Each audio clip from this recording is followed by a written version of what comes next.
video, we are going to upgrade the Citrix infrastructure from 1912 cu6 to 2203 cumulative update to LTSR version.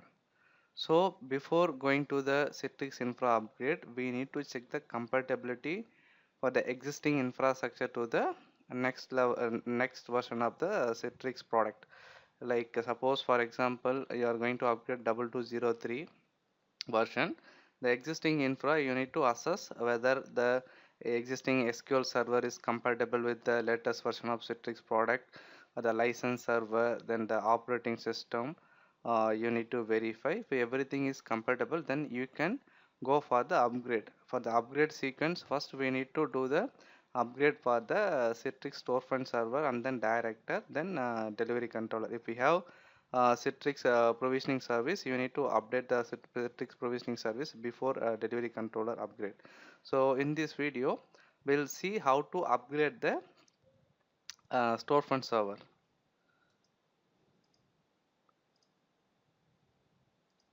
I'm connecting to the primary storefront server.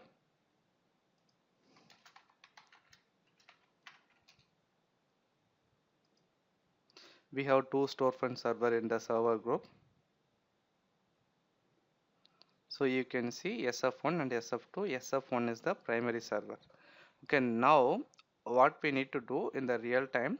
So when you are going to upgrade the storefront server, we need to remove the storefront server from the server group, and then we need to disable the uh, server from the load balancer, so that when the user is trying to hit the storefront load balancer, the connection will go to the other server. So which server you are going to upgrade first, for that server you need to disable in the Citrix NetScaler load balancer. Now what I will do, first I will disable the load server in the load balancer. So this is the load balancer, NetScaler load balancer.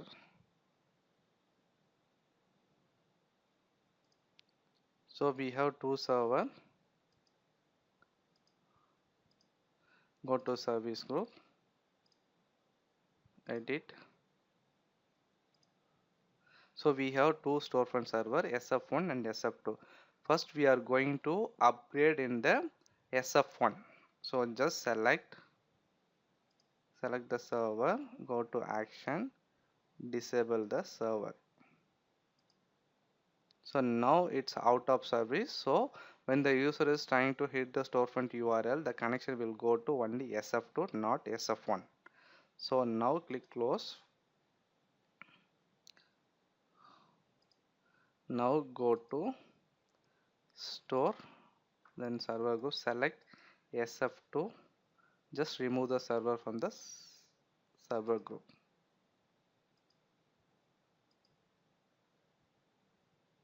Before that, we need to take snapshot for the storefront server when you are going to do the upgrade, but I am not taking the snapshot.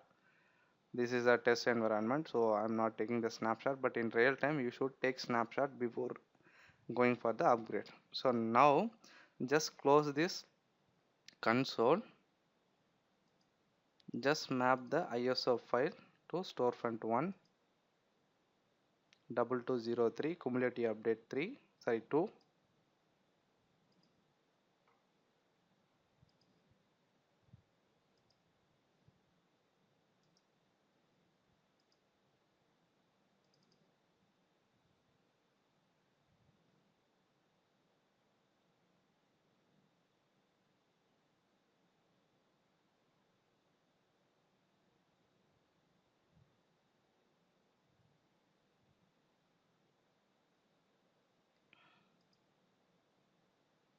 So select storefront.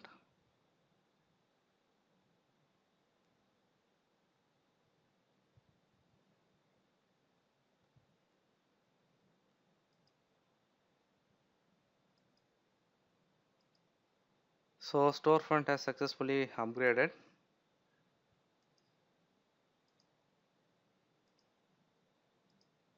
So now just click finish, just reboot the server.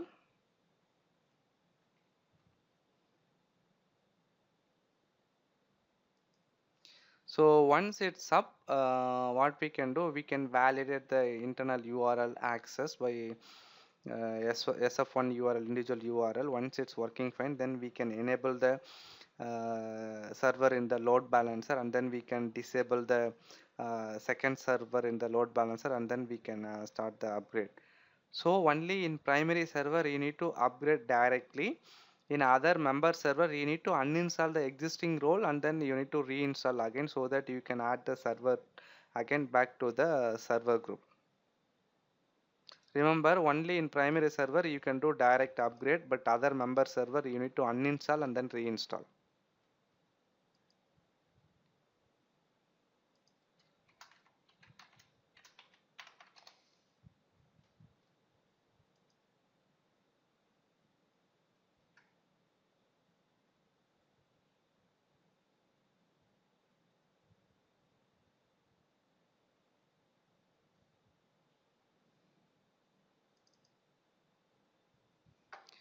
Just check the version of the storefront.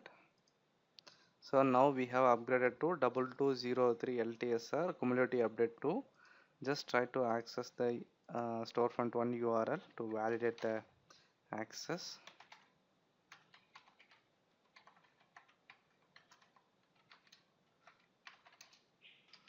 Okay, we can able to log into the storefront URL 1. Okay, now go to load balancer, just double click. Okay,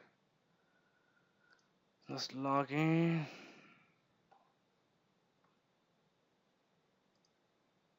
Go to traffic management, then service group, just double click it. Okay, just add this server back to the load balancer, enable it. Just uncheck this one, sorry, disable this one. Now storefront 2, it's going out of service. We are going to update storefront in the storefront 2 server. Now go to, just check the storefront load balancer URL is working fine or not.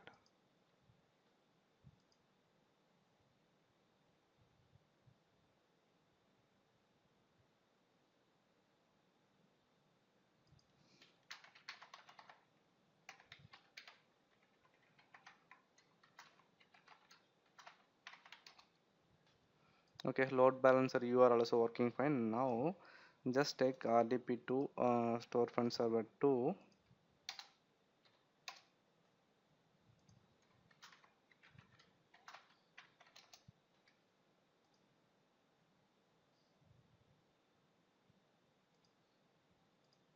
You can see in the primary server, as of now in the server group only one server.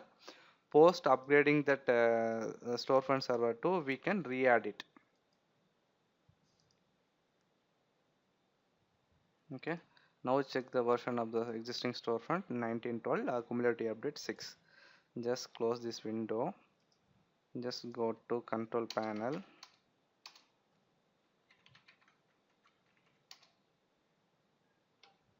just uninstall the existing storefront role.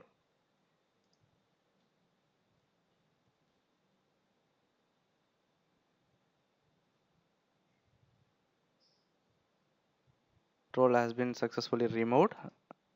Just reboot the machine once.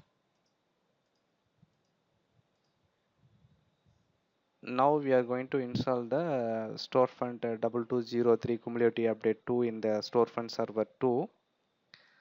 Just click and install it.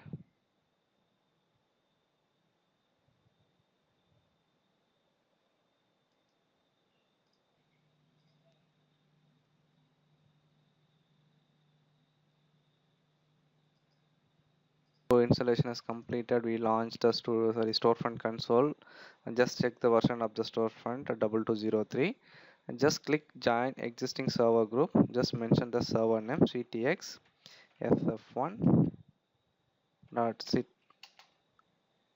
citrixgsr.com.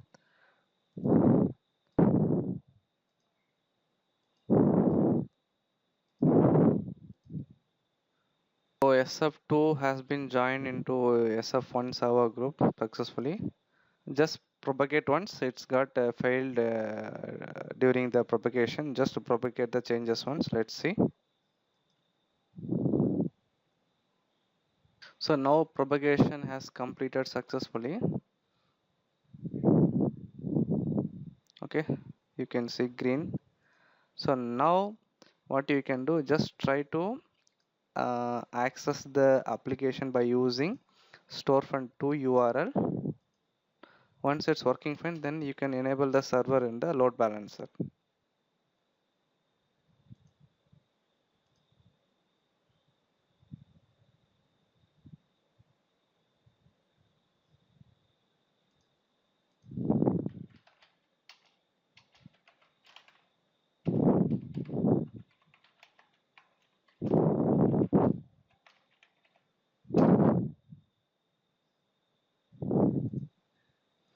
Okay, sub2 storefront URL also working fine. Now you can go to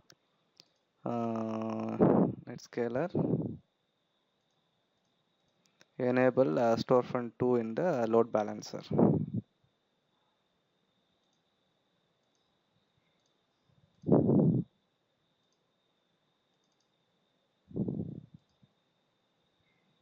Just enable the storefront 2 server in the load balancer.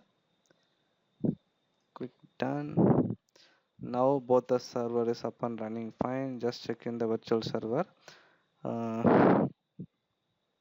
Here you can see 2 server is up. Click save.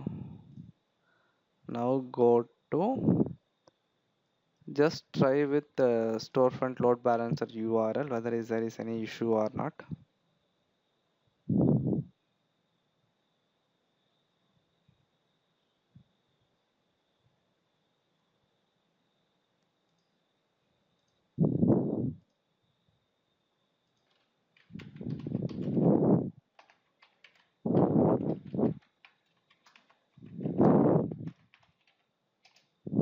Okay, also try with the gateway URL once.